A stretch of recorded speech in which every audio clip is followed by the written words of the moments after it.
सरकारा 100% फोजोबनायनि थाखाय थांखि लादोंमोन। बिनिनो दा 3,25,000 मानसिनि हानि जेंनाखौ जों फोजोबनो हाबाय मानो गेरेसि प्रमद बर' बिथांनि दैदेननायाव। आरो बावैसोनो जोंनि नैबे लाइमुथिनि 505 नखर आरो दावराय गाबनायनि 357 जों लोगोसे गुबुन गुबुन गामि जेरै जोंनि गायखाजरा आरो रानिपुर, दत्तपुर, माइनावपुर, कुसुमदैसा, सनापुर, पातालसाला, आमबारि बेफोरखौ लाफानानै जोङो गासै बिटिसिआव 14,000 फरेस्टनि सिङाव थानानै लेन्ड टाइटेल मोननाय मानसिफोरनि हानि जेंनाखौ जोङो फोजोबनो थांदों आरो दिनै बिनिनो जागायजेननाय। दा मोनसेल' बाथ्राखौ जोङो नोंथांमोननिसिम खेंफोरथि होनो नागिरदों।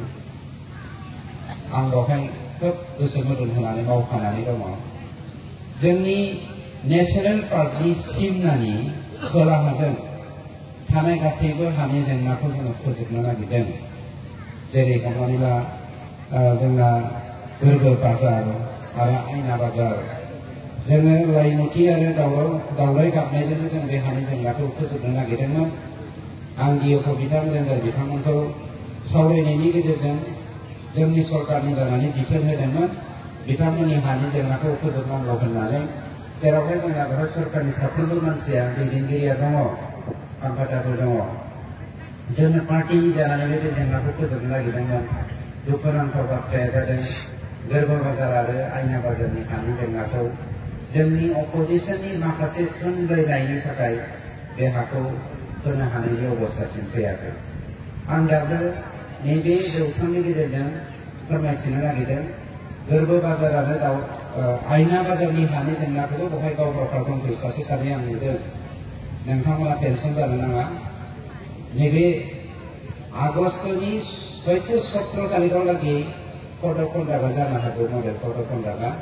बिनि सिगां पजिशन अपोजिशन गासैबो सापर्टारफ्रा हानि जेंनाखौ फोजोबनायखौ जुदि लुबैदोंब्ला बे मास मोनसेनि गेजेरावनो जोङो नोंथांमोननो बे जौसांनि गेजेरजों फोजोबना होगोन होननानै प्रतिश्रुति होबाय। आरो मोनसे बाथ्राखौ नोंथांमोनखौ खावलायबाय जे जोंनि नेशनेल पार्कनि सिङाव जेसेबां मानि जोंनि बर' फिसाफोर दङ बा गुबुन गुबुन जाथि जनगोष्ठी दङ, आदिबासियानो होन सुत्रफोरानो होन, जोङो जोंनि सरकारा एसुरेन्स होदों रावबो मानसिखौ जोङो हा गैयालासेनो थांनानै थानो होआ।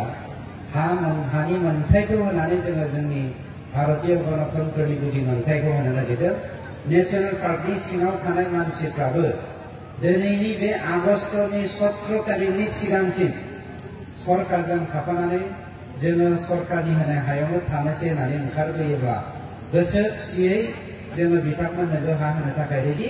जोंना हायाबो रेडि जाखाबाय नङा होमबा डिएफअ हाया रेडि जोबखासै जोंना गासैबो हाया रेडि जोब। नोंथांमोना गोरलैनो गोरलै ओंखारबोनानै बे हायाव थाफै। जों नोंथांमोननो दान मोनसेनि गेजेराव लेन्ड टाइटेल सार्टिफिकेट होनानै हा गैयैनि जि जोंनि रायजो जानायनि जि हालोद बेनिफ्राय जोङो मुक्त खालामनो नागिरदों। बेखिनिखौनो आं बुंथिबाय।